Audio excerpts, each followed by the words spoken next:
할렐루야, 사랑하는 반석의 성도 여러분, 10월 5일 수요일 아까의 시간이 돌아왔습니다. 오늘 어제에 이어서 사무엘하 11장 14절에서 27절까지의 말씀입니다. 여호와 보시기에라고 하는 그 제목으로 오늘 이어서 좀 살펴보겠습니다. 어제 마지막에 말씀드렸던 것처럼 욕심이 잉태한 즉 죄를 낳고 죄가 장성한 즉 사망을 낳게 됩니다. 그래서 이 다윗의 욕심 때문에 벌어진 이 일들이 결과적으로는 그 악한 일까지 그리고 사망에까지 이르게 되는데요. 이 부분을 조금 더 살펴보면 좋겠습니다. 오늘 14절의 말씀 보면은 이제 이 죄악이 더 확장되는 것을 볼 수가 있는데요. 아침이 되매 다윗이 편지를 써서 우리아의 손에 들려 요압에게 보내니 15절 그 편지에 써서 이르기를 너희가 우리아를 맹렬한 싸움에 앞세워 두고 너희는 뒤로 물러가서 그로 맞아 죽게 하라 하였더라. 16절 요압이 그 성을 살펴 용사들이 있는 것을 아는 그곳에 우리아를 두니 17절 그 성 사람들이 나와서 요압과 더불어 싸울 때에 다윗의 부하 중 몇 사람이 엎드러지고 햇사람 우리아도 죽으니라. 결국 이 우리아가 최종적으로 죽게 되었고요. 마치 다윗의 입장에서 보면은 완전 범죄처럼 꾸며서 이것이 그의 계획대로 결과적으로 되어버렸는 것이죠. 자, 그런데 이 과정을 보면서 하나의 생각이 드는 것이 있죠. 너무 우리아의 죽음은 허망하다. 하나님은 살아계신가? 도대체 무엇을 하셨나? 우리아의 이 한스러움, 그 다음에 이의 신원을 어떻게 하실 것인가? 이게 이제 제가 생각이 되더라고요.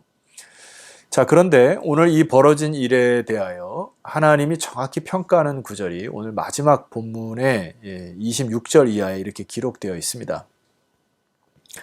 26절 우리아의 아내는 그 남편 우리아가 죽었음을 듣고 그의 남편을 위하여 소리내어 오니라. 이제 통곡이 있게 되고요. 27절 그 장례를 마침에 다윗이 사람을 보내 그를 왕궁으로 데려오니 그가 그의 아내가 되어 그에게 아들을 낳으니라. 다윗이 행한 그의 일이 여호와 보시기에 악하였더라. 자, 이것을 다윗의 입장에서는 왕의 힘과 권력으로 모든 것을 짜집게 하고 또 자기의 뜻대로 다 이뤘습니다마는 성경의 내용은 여호와 보시기에 이것은 악이다 이렇게 결론을 내리게 됩니다.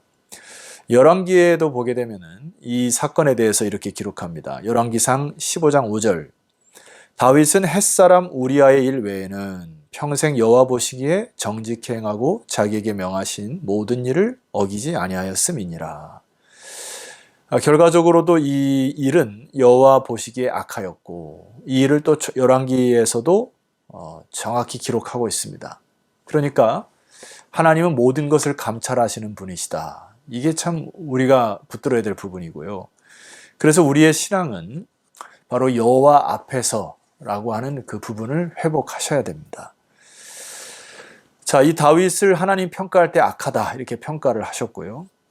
자, 그렇다면 다시 한번 그 질문을 하는 것은 우리아의 죽음이 이대로 끝이란 말인가? 우리아의 죽음이 헛된 것인가? 이런 부분입니다. 그래서 제가 다시 한번 그 우리아의 이 족적을 성경 이것저것을 살펴보면서 참 은혜가 되었던 부분을 오늘 좀 여러분과 나누고자 합니다. 성경은 먼저 우리가 살펴봐야 될 기록은 이 우리아를 햇사람이라고 소개를 하고 있죠. 가나안을 진멸하고 또 가나안 땅에 하나님의 역사를 이루어갈 때 이 다윗 왕이 주변에 있는 그 족속들, 이 소수 민족들의 장수를 영입하여 함께 이제 일을 했던 것이 23장에 기록되어 있습니다. 그래서 다윗의 용사들 중에 이방 족속에서 귀한 장수들 중에 한 사람이 바로 햇사람 이 우리아인데요. 23장 39절에 보면은 햇사람 우리아라 이상 총수가 37명이었더라. 그러니까 다윗이 신임하는 이 37명 중에 한 사람이었음을 여러분이 알 수가 있습니다. 자, 그런데 이 햇사람 우리아는 굉장한 충성심의 사람임을 여러분이 알 수 있죠. 우리가 어제 살펴봤던 것처럼 전장터에 나가서 다윗의 은혜를 입어서 너가 이제 가정에 들어가서 쉬어라 할 때도 그는 들어가지 않죠. 나의 군대와 나의 부하가 바깥에서 머무르고 싸우는데 어떻게 내가 가서 잠을 잘 수 있겠습니까? 오로지 나라와 백성들을 위하여 마치 군인의 그 용기, 충성심이 하늘 끝까지 있었던 충성의 사람임을 우리가 알 수가 있습니다. 그런데 제가 여기서 한 가지 더 깊이 볼 것은 이 우리아의 마음속에 하나님에 대한 신앙심이 있었음을 엿볼 수 있는 구절이 있습니다. 사무엘하 11장 말씀 보면 우리아가 다윗에게 아뢰되 이렇게 말을 하는데요. 언약궤와 이스라엘과 유다가 야영 중에 있고 이렇게 소개를 합니다. 만약에 이방 장수여서 그냥 자기가 햇사람의 정체성을 갖고 있다면 우리 군대가 이렇게 할 텐데 빠뜨리지 아니하는 단어가 바로 언약궤와 이스라엘과 유다가 야영 중에 있다. 그러니까 이 군대는 하나님의 언약궤를 중심으로 한 하나님의 군대임을 깨닫고 하나님의 군대임을 선포한 것을 통해서 신앙의 흔적을 볼 수가 있습니다. 자, 그러면 이 우리아가 어떻게 신앙을 가질 수 있었을까라고 하는 것은 밧세바입니다. 여러분 그 성경의 기록에 의하면은 밧세바의 어머니는 엘리암이라고 하는 이제 이름을 갖고 있는데요. 이 엘리암이라고 하는 것은 하나님의 백성 이런 뜻이고요. 밧세바라고 하는 것은 맹세의 딸이다 이런 뜻을 갖고 있습니다.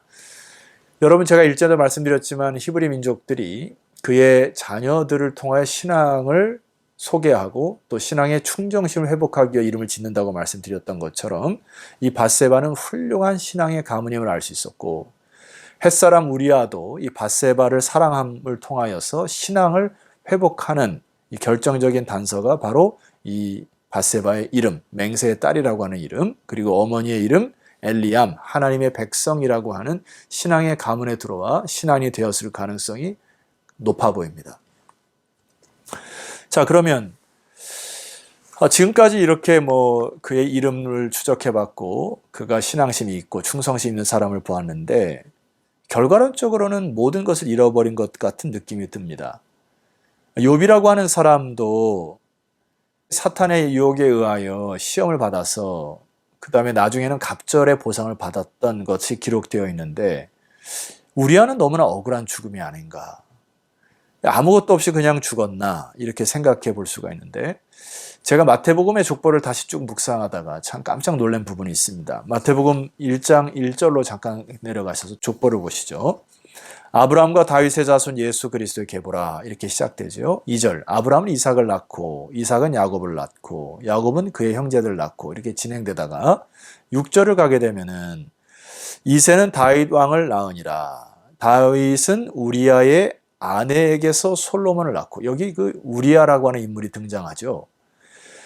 예수님의 족보 가운데 이방 출신의 남자는 우리아가 유일합니다. 유다의 왕족도 아니고 이방인 출신의 남자 이름이 올린 것은 이 우리아예요. 하나님은 이 우리아의 이름을 기억하십니다. 하나님은 우리아의 억울한 사정을 잊지 않으셨음을 알 수가 있어요. 그의 족보에게까지 기록하는 것이죠. 참 놀랍죠.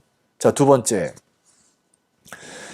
결코 아내를 빼앗기지 않았다. 이렇게 성경은 기록하고 있습니다. 무슨 얘기냐면은 이 예수님의 족보에 여인의 이름이 5명이 등장을 하죠. 여러분 아시다시피 다말, 라합, 밧세바, 그 다음에 룻, 마리아 이렇게 등장을 하게 되는데 유일하게 밧세바라는 이름은 신약에서 밧세바라고 얘기하지 아니하고 오늘 본문에 우리아의 아내라 이렇게 얘기를 합니다. 자, 여러분 이스라엘 왕들의 실록에서는 이 밧세바를 다윗 왕의 아내라 혹은 솔로몬 왕의 모친이라 혹은 밧세바라 이렇게 기록하는데 하나님 보시기에 예수 그리스도를 통하여 회복된 마태복음에서 새롭게 시작되는 하나님의 역사 속에서는 하나님께서는 그의 여인의 이름을 우리아의 아내라 이렇게 표현을 하고 있습니다. 그러니까 현실적으로 봐서는 굉장한 억울한 죽음이고 또 아내를 빼앗겼지만은 하나님은 기억하셔서 너의 아내는 우리아의 아내로 밧세바로 기억하고 있습니다. 이것은 우리 때 예수 그리스도를 통하여서 우리의 아픈 상처, 과거가 완전히 회복된 것을 하나님은 기억하시고 인간적으로 볼 때는 왜 이렇게 억울한 죽음인가 할 때 하나님의 공의와 판단으로는 하나님이 그것을 신원하시는 놀라운 은혜를 우리가 만날 수가 있습니다. 여러분, 내가 현실적으로 눈을 볼 때, 또 현실적으로 모든 상황을 바라볼 때 억울한 부분이 많이 있을 것입니다. 그리고 답답한 일도 있을 수 있고 이 죽음이 혹은 이런 일들이 이렇게 허망하게 끝나는가 판단할 수 있지만은 다시 한번 선포합니다. 예수 그리스도를 통하여서 모든 것이 재해석될 것이고 예수 그리스도의 재림 때에 모든 것이 하나님의 공의와 정의로 재판단될 것을 기억하시기를 소망합니다. 사도 바울은 우리에게 이렇게 도전합니다. 고린도서 15장 58절. 그러므로 내 사랑하는 형제들아, 첫 번째, 견실하며 흔들리지 말고, 두 번째, 항상 주의 일에 더욱 힘쓰는 자들이 되라. 세 번째, 이는 너희의 수고가 주 안에서 헛되지 않은 줄을 알미니라. 아멘이시죠? 여러분, 우리는 예수 그리스도의 자녀들입니다. 주님께서 모든 것을 신원하실 것입니다. 기도드리시겠습니다. 하나님, 주의 백성들이 여호와 앞에서의 신앙을 회복하게 하옵소서. 인간이 아무리 판단을 내려서 무엇이 옳고 그르다고 하는 것은 한순간뿐임을 알게 하시고 여호와만이 심판주이시고 여호와만이 공의로 판단하실 분이시기에 여호와 보시기에 정직한 자들이 또 정직을 실행하는 자들이 되게 하시고 하나님의 신실한 주의 백성들 되게 하옵소서. 예수 그리스도 이름으로 기도드렸사옵나이다. 아멘. 자, 성도 여러분 수고하셨고요. 내일은 사무엘하 12장의 말씀으로 여러분을 찾아뵙도록 하겠습니다. 내일 뵙겠습니다.